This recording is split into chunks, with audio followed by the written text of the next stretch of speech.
3차 시 수업 시작하겠습니다. 지금 우리가 1차 시에서는 초현실주의에 대해서 다뤘고요. 2차 시에서는 이 추상표현주의, 액션 블록에 대해서 알아봤는데요.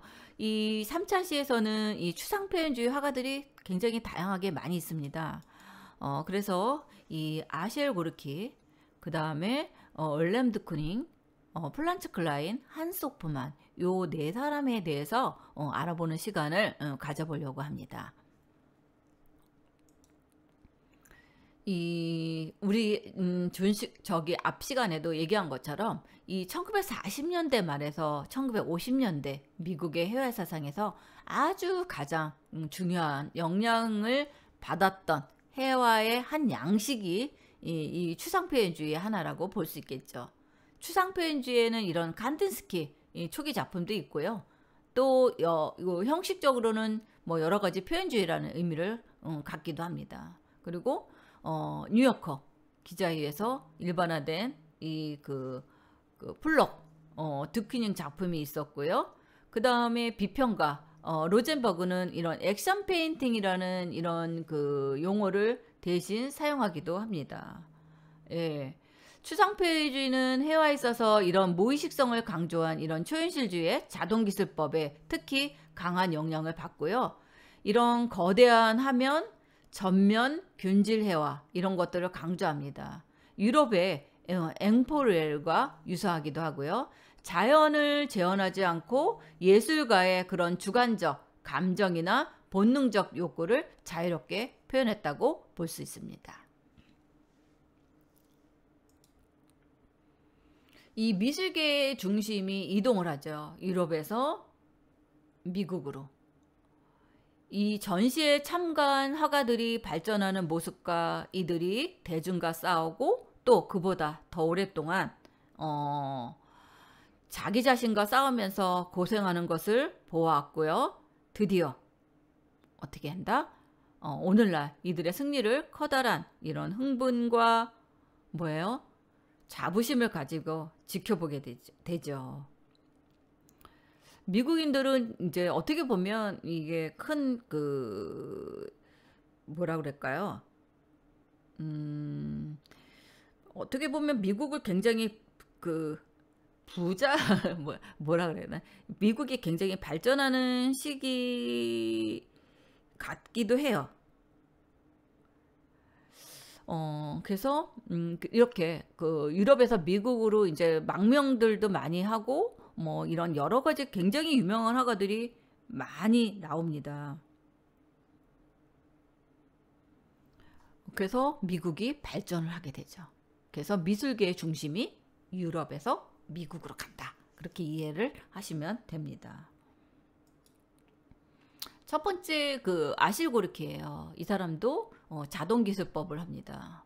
입체주의와 이런 초현실주의를 그만의 그런 독특한 표현 방식으로 융합해서 이런 추상 표현주의의 대표적인 화가로 바뀝니다.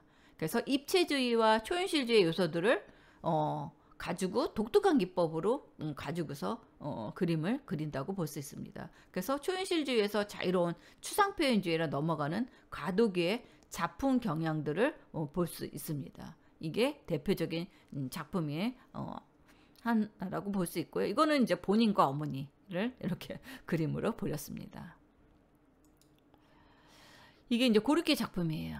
그래서 약간 이런 추상적인 이런 표현들을 그리기 시작을 합니다. 본인과 이런 상상의 부인, 그 다음에 이런 색감들 이런 것들이 어떻게 보면 이런 자동기술법이지만 이런 추상적인 것들을 가지고서 제가 보기에는 이런 여러 유럽에 있는 화가들이 미국으로 망명을 하면서 여러 그런 유명했던 그 화가들을 믹스해서 이런 사람들을 이렇게 그리하지 않았나 하는 생각도 가져봅니다. 이거는 소치의 정원입니다. 이거는 뭐 올빼미 뭐 이런 긴장 수탉의 벼슬 이래서 이 코르키 같은 경우들도 이런 추상적인 이런 표현의 이런 그림들을 그리기 시작을 했어 볼 수 있다죠. 이거는 고뇌를 위한 습작이라고 합니다. 고뇌 이런 것들을 굉장히 추상적이고 이것들도 보면은 이런 무의식직에 여러 가지 이 작가들의 그런 생각들, 이런 표현들을 그림으로 그림을 보였다는 것을 알 수 있겠죠. 두 번째는 웰렘드 쿠닝입니다. 이 사람은 네덜란드 그 노텔담에서 태어났고요. 쿠닝은 어려서부터 천재성을 보였다고 합니다. 왜냐하면 10대에 벌써 상업 디자인 회사에 취직을 했다가 20대 초반에 1926년 미국으로 이민 가면서 화풍의 큰 변화를 맞이했다고 할 수 있죠. 그리고 액션 페인팅 제슨 블럭과 이 마크 로스코, 베네티 니만과 함께 이런 미국의 표현 추상주의 운동을 주도했습니다. 그가 세계적인 스타로 위상이 높아진 것은 세 번째 연인 시리즈 덕분이라고 해요. 그의 그 연인 시리즈는 기괴한 아름다움도 유명하고요. 풍만하고 감각적이지만 화가 난 듯한 이런 생생한 표정이 들쑥날쑥한 이런 선과 화려한 색으로 살아나 있다는 거죠. 고상하거나 그런 우아한 연인은 아니지만 묘하게 사람을 끌어들이는 그런 매력이 있다고 합니다. 폭발적이면서도 그런 미니멀한 이중적인 그런 느낌이 캠퍼스에 공존해 있고요. 그는 이런 생전, 인간의 그런 삶, 이런 것들이 유아가 발명된 이유라고도 말합니다. 그는 쉽게 규정짓기 어려운 작가 중에 한 사람이고요. 추상과 구상의 중간에서 늘 그런 새로운 길을 묘색했다고 합니다. 1940년대 그 초기까지는 구상에 대한 것들을 그림을 많이 그렸고요.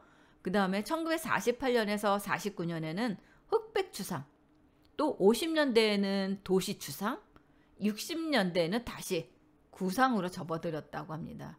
그래서 뉴욕의 이 미술계는 평가하고 있어요. 그는 풍경에도 관심을 들였지만 그 안에는 연인도 있고 뭐 그런 것들을 이제 이야기해 줍니다. 큐레이터 그 엘러필드라는 사람은 뭐라고 얘기했냐면, 사람들은 그가 추상과 구상의 중간에서 어떤 시대는 추상이고 또 어떤 시대는 구상이라고 규정하지만 사실 그는 1950년대에 추상과 구상을 동시에 작업을 했다고 설명을 합니다.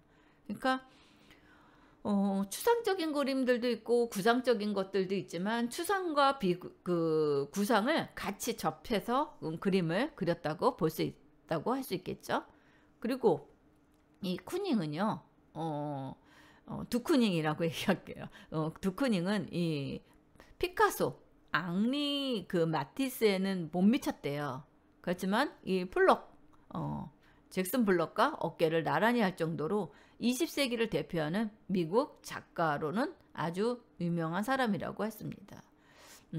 아무래도 이 미국 작가다 보니까 유럽에 있는 그 화가하고는 뭐 이렇게 게임은 안 됐겠죠. 워낙 우리가 예술하면은 이제 알아두는 것들이 다 이제 유럽이 대표적인 사람이라고 얘기했기 때문에. 그래서 옛날에는요, 이런 그런 유럽에 있는 예술가들이 미술의 그런 예술가 사람들을 굉장히 무시했었어요. 인정도 안 해줬고요.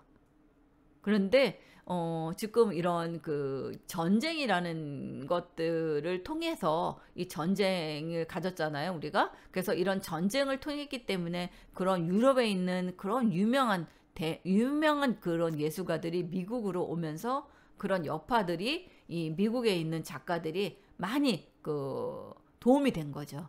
그러면서 같이 미국에 있는 작가들도 부각이 되면서 그 예술은 같이 뭉쳐서 예술을 해야지만 더 살고 있거든요. 그런 것처럼. 그래서 나중에는 이런 미국에 있는 그런 예술가들이 엄청납니다.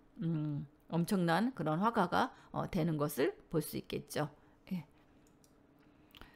또 이런 그 잭슨 폴록과 더불어서 이런 추상 표현주의에 아주 양대 산맥으로 군림을 합니다. 평생 이런 추상 표현주의 작품 세계에만 몰입했던 작가이기도 하고요. 또 네덜란드에서 이 사람은 이제 1926년에 왔습니다. 그리고 조금 전에 그 첫 번째 얘기했던 이 아셸 코르키하고 만남으로 인해서 작품 세가가 작품이 조금 변화하게 돼요. 그래서 입체파의 그런 엄격한 그런 화면 구성, 그래서 표현주의적인 이런 인물화로 변하기도 하고요. 또 이 초현실주의, 시브리알리즘이라고도 얘기하죠. 불어로 이런 그 방법을 주로 변형 차원에서만 수용을 하고, 또 액션 페인팅의 기술로 자유분방한 이런 필치를 휘두르기도 한다는 거죠.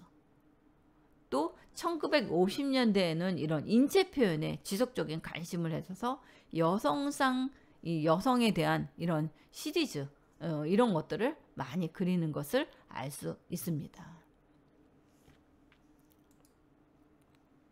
또 이 1970년대까지는요, 이런 분홍, 노랑, 파랑, 이런 특유의 이런 화사한 이런 색감을 바탕으로 해서 물감을 짓이겨 채색하는 이런 파격적인 기법을 담은 이런 추상화 제작을 합니다. 그래서 어떻게 보면 폭력적인 추상이다. 또 이런 폭력적인 추상, 액션 페인팅이다. 뭐 이렇게 이야기도 합니다. 그리고 1970년대까지 인물화를 이 남성에서 여성으로 대부분 그림들을 그립니다.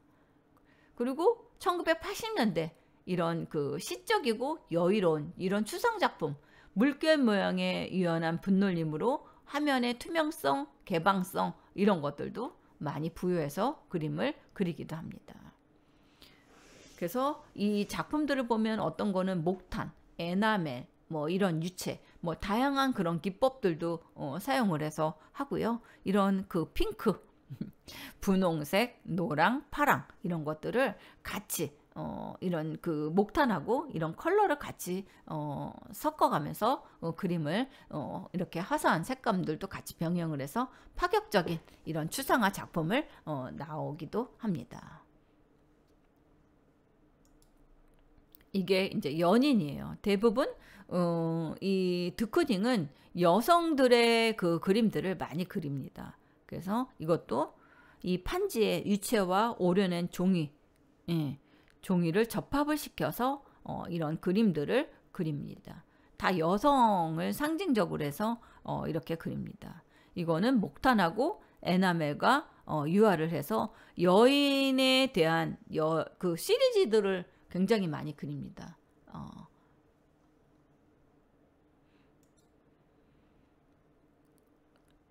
그래서 이 드쿠닝은 또 20세기 이후에 추상 표현주의의 액션 페인팅으로도 또 유명한 화가라고도 하고요. 또 이 어떻게 보면 잭슨 폴럭과는 달리 또 대부분의 이 특징적인 드쿠닝의 특징적인 것은 뭐냐면 대부분이 형상이 묘사되어 있어요. 이 사람의 작품은. 우리 그 잭슨 폴럭의 그 액션 페인팅들은 어때요? 형상이 보이지 않잖아요. 막 뿌리고 이거를 뭐 이렇게 하는 뭐 터치며 그렇지만 형상적인 것을 잘 찾지를 못했다면 우리가 드쿠닝에서는 이런 그 형상이 나타난다는 거죠. 추상 표현주의 작품 중에 하나 이런 액션 페인팅의 대표 작가이긴 하지만 이 사람은 이런 형상이 나타나는 그런 액션 페인팅들을 많이 했고 이 사람은 추상 표현주의의 또 유명한 화가이기도 합니다. 이런 경제공환 시기에 연방미술계획에 참가하면서 입체파식 작품들이 인정되며 추상 표현주의의 경향을 나타납니다. 또 2차 세계대전 이후에는 이런 여인, 연작으로 주목받고 유명해졌는데요. 여인들의 그런 모습은 그런 대중들에게 모욕감을 주었대요. 그리고 추상화의 구상적인 요소들을 포함한데 이 평탄이 굉장히 실망했다고 합니다. 그 당시에. 그럼에도 불구하고 데쿠닝은 계속해서 여인으로 촬영을 진행하였는데 거칠고 강한 형태는 사선의 붓질과 물감을 떨어뜨려서 표현하기도 했답니다. 그래서 그 당시는 아마 여성들이 굉장히 그 안 좋아했었던 것 같아요. 이런 그 여성의 아주 그런 그 표현적인 것들이 많이 그 입체적인 표현도 아니고 뭐 이상 야릇하겠죠. 그래서 그 당시는 아마 그런 평을 받았을 것 같다는 생각도 가져보기는 합니다. 예. 지금 이런 거죠. 여인인데 막 이렇게 여인 같지 않고 뭐 이렇게 뭐 여성의 상징성만 이런 것들을 부여하면서 또 그러면서 색감들은 또 이렇게 막 나타나고 그래서 그 당시에 여성들은 좋아하지 않았을 것 같기는 해요. 그런데 이런 원색적인 이런 색감, 그다음에 여성의 그런 몸매와 뭐 여성의 그런 그 선들하며 뭐 이런 것들이 같이 복합돼서 이런 추상적인 구체화되지 않는 이런 추상적인 거와 어떻게 보면 이런 형상들은 보인다는 거죠. 그래서 이 형상들이 어느 약간 형상은 보이지만 이게 뭔지 모르겠다는 그런 거죠. 그런 게 특징이라고도 볼 수 있습니다. 이 1940년대 이 드쿠닝은 인물 표현에 관심을 가지기 시작했다고 그랬잖아요. 특히 여자, 연인. 그래서 이 플록은 물감을 뚝뚝 떠들이키는 이런 드리핑 헤어와는 달리 이 드쿠닝은 그리는 이 여자는 캔버스 붓으로 그린 것이지만 이 감정을 향하는 대로 붓을 놀린 것처럼 보이는 이런 화면은 거의 이런 추상에 접근하고 있다고 볼 수 있습니다. 그 후 이런 화면에서 이런 구체적인 이미지가 배제된 이런 추상적인 작품을 그렸던 시기도 있지만 1960년대 후반부터는 다시 여자를 테마로 작품을 만들어냈다고 합니다. 그래서 아마 굉장히 그 여성, 여인에 대한 이런 욕망이라고 해야 되나? 굉장히 그 관심이 많았던 것 같아요. 그래서 거의 그 작품들의 대부분들이 이런 여자 아니면 연인 이런 작품들이 굉장히 많은 것을 알 수 있습니다. 근데 색감들을 보면 정말 예뻐요. 그 뭐 이런 그 주황색이라든가 이런 옐로우라든가 이런 초록이라든가 블루들이 굉장히 그 좀 이렇게 여성스러움을 나타내는 그런 색감들을 가지고 있습니다. 드쿠닝은 당시에 하가드가 마찬가지로 이런 피카소의 입체주의 그리고 초인술 영향을 받아서요. 그 형상이 조금 사라지다가 1950년대에 이르러서는 이런 대형화되면서 자유로운 이런 추상이 또 나타납니다. 그래서 잭슨 블럭과 마찬가지로 이런 전면 회화 이런 특성을 가지고 있었지만 잭슨 블럭과 다른 점은 계획적인 구성을 보여주고 있다는 거죠. 어떻게 보면 이런 형상들이 보인다는 거죠. 조금씩. 예, 이런 형상들이 보여요. 이게 이제 발굴이라고 합니다. 이거는 제목이. 근데 잭슨 블럭은 이런 형상들은 보이진 않잖아요. 이게 잭슨 블럭과 드쿠닝하고 작품을 비교해서 보면 좀 차이점이 있다는 것을 이제 여기서 조금 이해가 되실 거라고 믿습니다. 이거는 이제 그 이후에 이제 작품들을 그렸는데요. 이 여인이에요. 여인들을 이렇게 그 시리즈로 해서 엄청나게 많은 작품들을 그렸다고 해요. 이게 이제 목탄하고 에나멜하고 이런 그 유체화를 이제 그린 거고, 이거는 이제 목탄만 가지고서 이렇게 작품들을 한 거겠죠. 그래서 이 여인을 그릴 때는 그때마다 즉흥적으로 감성적으로 전달하는 그 여성한테 전달하는 그런 이미지들을 표현해서 그림을 그렸다고 합니다. 예. 그래서 여인, 여자 뭐 그리고 이 캠퍼스 천에다가 이런 목탄하고 에나멜과 유체를 같이 해서 이런 것들을 그렸다고 볼 수 있습니다. 그래서 여인들이 다 달라요. 표정들이 다 다르고요. 이런 상징적인 것들은 보여주지만 이런 표정이나 뭐 앉아 있는 거, 서 있는 거, 뭐 이런 것들이 다양하게 있는 것들을 알 수 있죠. 이거는 그 전에 이제 그 드쿠닝이 그것들을 하기 전에 이런 형상들을 그렸습니다. 이거는 그 전에 1937년, 38년에는 이런 여인의 그런 거보다는 이런 형상, 추상적인 이런 표현의 그림들을 많이 그렸고요. 이거는 나중에 이제 그 이후에 이 여성에 대한 것들, 이런 것들을 나의 이름, 뭐 이름을 뭐 이렇게 쓰는 이런 것들, 이제 여인의 형상들을 이제 가지기 시작을 하면서 그린 것들을 알 수 있습니다. 그리고 여기서도 이런 형상들이 보이기는 하지만 구체적으로 어떤 형상인지는 모르지만 이런 형상들을 느낄 수 있겠죠? 예.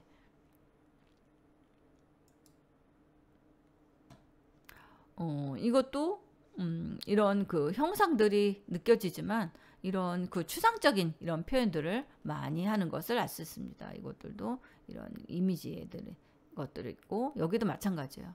거의 다 이런 그 여성을 위한 이거는 이제 뮤지엄 모던 아트에 대한 것들을 이렇게 표현을 했다고 합니다. 이거는 캐츠 웨어라는 이 이름을 가지고서 이런 그림을 그렸고요. 이거는 또 여성을 이렇게 조소를 가지고서 이렇게 표현을 하기도 했습니다. 다음은 프란츠 클라인이에요. 프란츠 클라인은 이 서예가 아니라 뭐 석탄이라는 내 이름의 영감은 서예가 아니라 석탄이다. 뭐 형태를 부여하는 이런 표현 기준으로서 폭발적인 회화 절차, 이 드쿠닝의 영향으로 이 격한 필치의 서예적인 기법이 이제 보이기 시작을 합니다.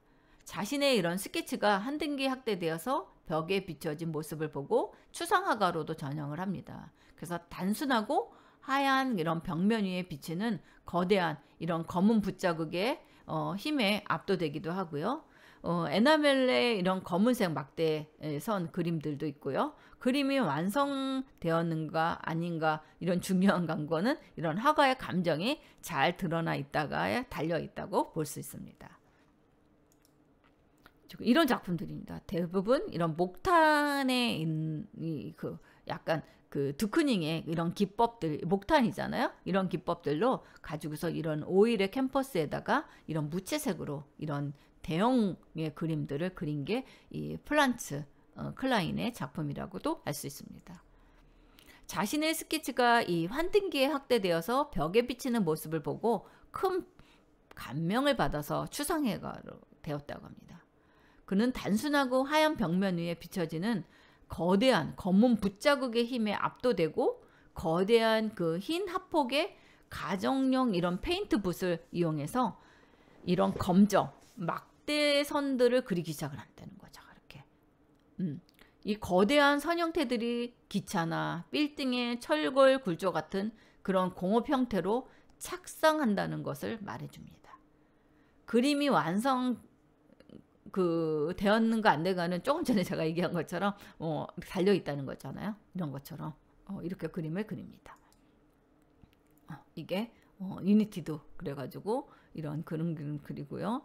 또 이렇게 신문 위에다가도 이렇게 뚝뚝뚝뚝 어떻게 보면 이런 동양화의 묵화 같기도 해요. 그래서 이런 그림들을 이렇게 표현을 했습니다.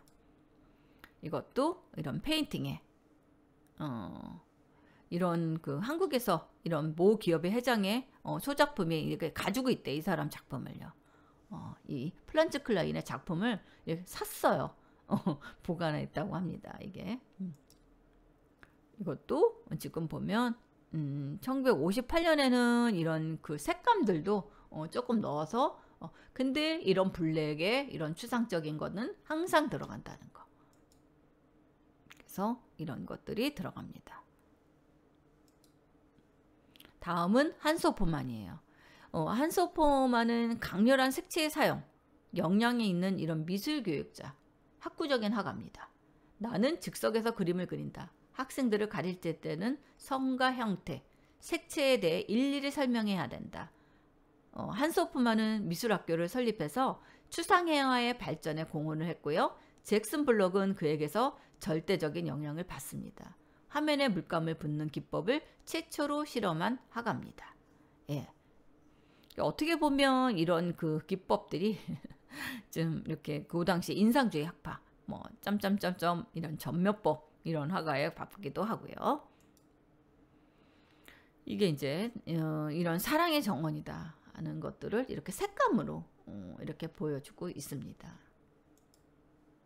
지금 이것도 이런 문, 그래서 이런 다양한 어떻게 보면 이런 현대적인 이런 것들의 색감이 아닌가 하는 생각들도 가져보고요. 이런 그 색과 형태에 대한 이것들을 가리키기 위해서 아마 이런 표현을 하지 않았나. 그래서 색과 형태에 대한 이런 이미지의 이런 학교를 세워서 아이들을 가르쳤다 그랬잖아요. 그런 것처럼 이런 것들을 그림으로 색감으로 이런 표현하는 구상적인 이런 표현의 작품들을 했다고 볼 수 있죠. 이것도 마찬가지입니다. 이것도 이렇게 그 뿌리는 이런 기법들을 가지고서 여기에다가 이런 그 형태 아주 그 디자인의 기본적인 용소를 그런 구성 요소인 이런 면, 색감에 대한 표현들을 이렇게 화면에 구성을 했다고 볼 수 있겠죠. 예, 그렇게 해서 이런 추상 표현주의에 대한 이것들을 다뤄봤습니다. 그래서 우리가 초현실주의에서 이런 추상 표현주의, 뭐 지금 이 3차 시에서는 뭐 여러 그 화가들에 대한 것들을 했는데 여러분들 잘 들었는지 모르겠네요. 예, 오늘 수업은 여기서 마치겠습니다.